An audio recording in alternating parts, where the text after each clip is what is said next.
Ini contoh flowsheet pengolahan emas di Antam Pongkor, ya ini saya kutip dari presentasi Pak Agus Zamzam ya. Dulu beliau di Antam ya, sudah lama nih tahun 2011. Tapi prosesnya masih sama ya, seperti ini. Ya, nah biasanya ini salah satu yang dikunjungi pada saat kuliah kerja ya, mahasiswa gitu. Melihat pengolahan emas di situ, lalu nanti dilanjutkan ke Cilegon ya, lihat Krakatau Steel, Krakatau Posko, Latinusa ya. Tapi di masa pandemi itu tidak bisa dilakukan. Nah, di sini kalau Anda lihat startnya di sini ya. Jadi di sana tambang itu tambang bawah tanah ya, underground mining ya. Nanti dari terowong-terowongan dibawa keluar bijinya dengan dump truck ini, ya disimpan dulu di stockpile ya, lalu diambil dengan dump truck, diumpangkan melalui grizzly ya ke jaw crusher. Ya, nanti dibawa dengan conveyor ini ya. Lalu yang sudah halusnya, bukan halus ya, yang sudah berukuran lebih halus dari ukuran tertentu nanti disimpan di fine ore bin. Tapi yang belum ini ada sebenarnya ada secondary crusher-nya ya. Selain jaw crusher ada cone crusher ya. Jadi yang masih halus nanti remuk lagi, maaf yang masih kasar remuk lagi di cone crusher. Nah, yang sudah halus disimpan di namanya fine ore bin ini. Ada dua ya. Jadi yang lain pertama ini di fine ore bin 1, lain kedua di fine ore bin 2 atau FOB2 ini ya. Nanti dari fine ore bin ya dikeluarkan dari bagian bawah, diumpankan dengan namanya mill feed conveyor ya. Jadi ini ball mill yang membawa biji yang sudah teremuk ya.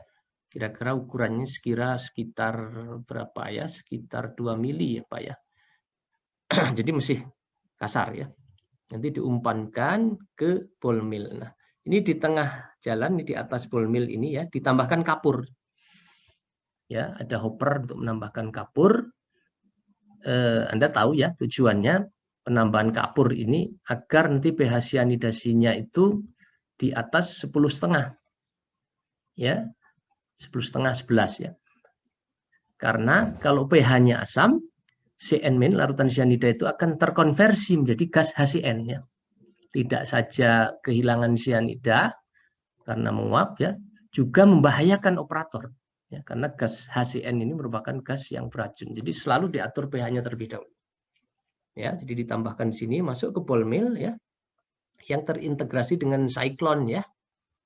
Nanti setelah melalui mill SAM keluar ya, di sini dipompakan ke cyclone, di mana overflow cyclone ini yang sudah berukuran 74 mikron ya, tuh minus 200 mesh itu ke tangki leaching yang pertama.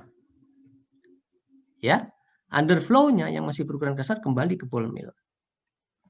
Ya, ini yang line 1, line 2 juga sama ya. Dari ball mill nanti ke SAM ya, dipompakan ke cyclone. Nah, overflow-nya nanti ke tangki leaching. Nah, dalam perkembangannya ditambahkan fasilitas gravity concentrator ini ya, Falcon. Nah, ini dari SAM ini nanti dipompakan ke Max Green ini, kemudian dipompakan lagi ke gravity concentrator ini.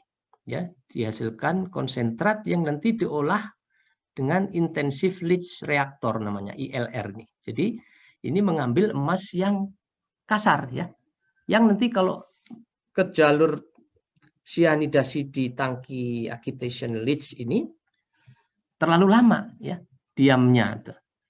Ya, melewati 8 tangki, ini berapa ini? Ada 7 tangki, yang di sini ada 8 ya, terlalu lama. Selain itu, karena kasar, mungkin tidak dapat tersuspensi dengan baik di dalam selari ya. Dia settling ke bagian bawah sehingga tidak terrecovery. Makanya dikeluarkan terlebih dahulu melalui gravity concentrator.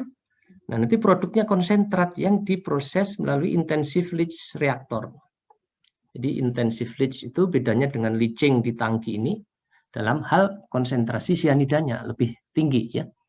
Kalau di tangki ini 1000 ppm, di sini bisa 20.000 ppm ya, atau 2%. Kemudian konsentrasi oksigen terlarutnya juga lebih tinggi.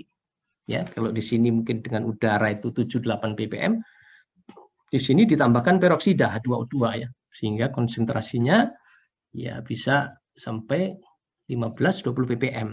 Nah, nanti larutan kayanya bergabung sebenarnya dengan larutan kaya dari jalur ini. Ya. Oke, ya ini tambahannya. Lalu yang ini tadi yang jalur dominannya nanti di tangki leaching pertama, lalu overflow, tangki leaching kedua, ya. Lalu setelah leaching ada carbon in leach ya. Jadi sebenarnya tidak dari awal sekali sudah ada penambahan karbon. Namun tetap namanya dinamakan proses CIL ya, carbon in leach. Ya. Nah, mengapa demikian ya? Mungkin di awal-awal dengan konsentrasi emas yang masih belum terlalu tinggi itu tidak rawan lah risiko terabsorpsi oleh material karbon dalam biji itu rendah. Namun setelah tangki ketiga ini sudah ditambahkan karbonnya. Nah, kalau Anda amati ini ada aliran selari ya yang ke kanan ya, dan ada yang titik-titik ini. Nah, titik-titik inilah yang aliran karbon aktifnya ya. Nah, ini yang kuliah yang lalu juga sudah saya tunjukkan. Jadi counter current antara aliran selari dengan aliran karbon aktif. Ya, di mana karbon aktif yang baru itu ditambahkan pada tangki CIL kelima ini ya. Nah, ini dari mana? Dari sini, dari karbon yang sudah dielusi ya. Dari regenerasi karbon ini.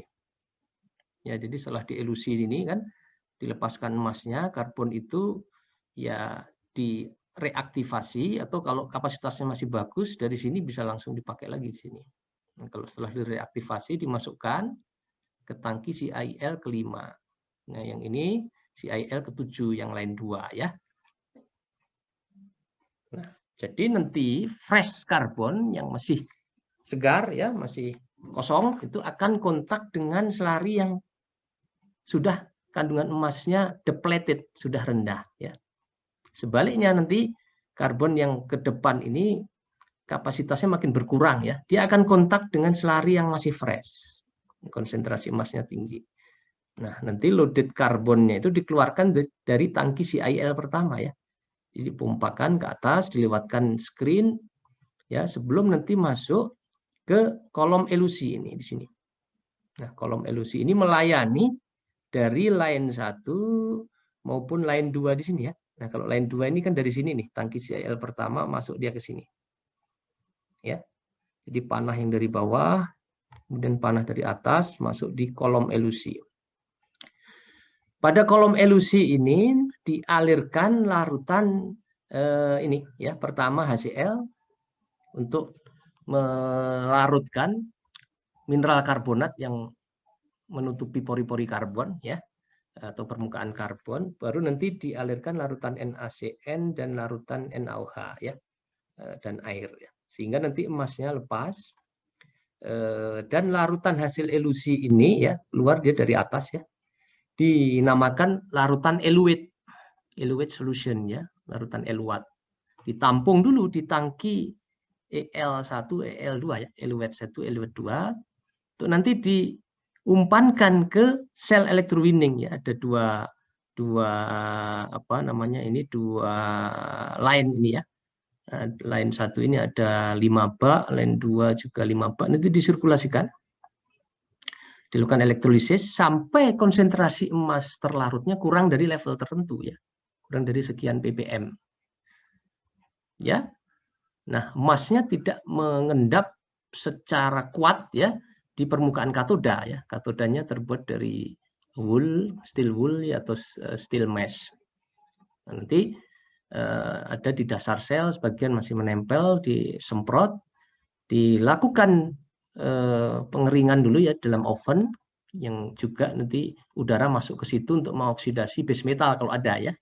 Misalnya tembaga menjadi oksidanya, baru dilebur ya, dilakukan smelting untuk menghasilkan dorbulion. Jadi produk akhirnya di sini ya, dari rangkaian proses yang kelihatannya rumit ini ya, tapi kalau Anda paham ya bisa diikuti dengan baik.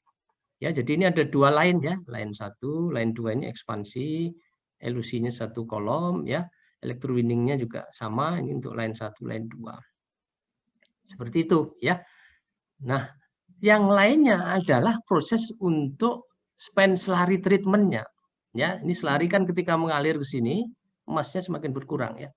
Nanti keluar dari tangki CIL ke-5 ini ya katakanlah 90% lebih emas sudah terambil ya.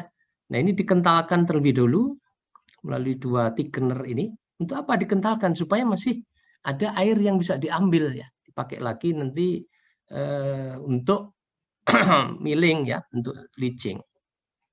Kemudian underflow-nya itu dilakukan detoksifikasi.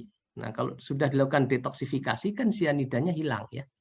CN-nya kan dioksidasi jadi CNO-. Oleh karena itu dikentalkan dulu supaya free cyanide yang masih ada itu nanti masih bisa dipakai ya. Gitu. Ini tidak ditunjukkan di flow sheet ini dari overflow thickener-nya kemana? Itu harusnya ke proses water tank ya. Untuk nanti mensuplai air untuk ball mill ya. Nah, underflow-nya ke tangki detox yang DTX ya. Ada 2 tangki, di situ ditambahkan sodium metabisulfit, copper sulfat ya. Sehingga sianida bebasnya, CN-nya itu teroksidasi jadi CNO- ya. Baru nanti setelah itu, nah ini sebagian dipakai untuk mengisi lubang-lubang tambang ya, untuk backfilling. Ya, jadi diolah dulu, dipadatkan dulu ya di penyiapan material untuk backfill itu. Ada backfill silo nih ya, tambah semen dan lain-lain ya, supaya nanti ketika dipakai untuk menutup lubang tambang itu ya mengeras ya. Nah, sebagian lainnya ke tailing dam ya. Dialirkan ke tailing dam. Nanti kan padatannya akan settling ya. Nah, cairannya ini nanti ketika hujan bisa saja ini sudah melebihi level tertentu dikeluarkan ya. Nah, yang dikeluarkan ini pun harus dilakukan detoksifikasi lagi ya.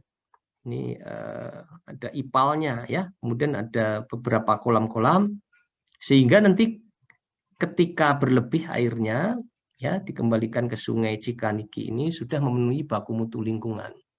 Seperti itu ya. Nah, tailing dam-nya ini tentu dikonstruksi sedemikian rupa sehingga ya mampu menampung slurry ya, tailing selama masa tambang itu beroperasi. Ya, seperti itu. Kalau penuh ya membuat lagi ya. Oke, ya sama saya kira ini ya untuk yang lain kedua. Nah, ini juga kalau dari tambang ada air ya, ini juga harus didetoks juga ya sebelum ke apa namanya ke Cikaniki. Misalnya dia membentuk asam ya, air asam tambang harus dinetralisasi dulu dengan kapur. Ada pertanyaan dari flow sheet proses ini?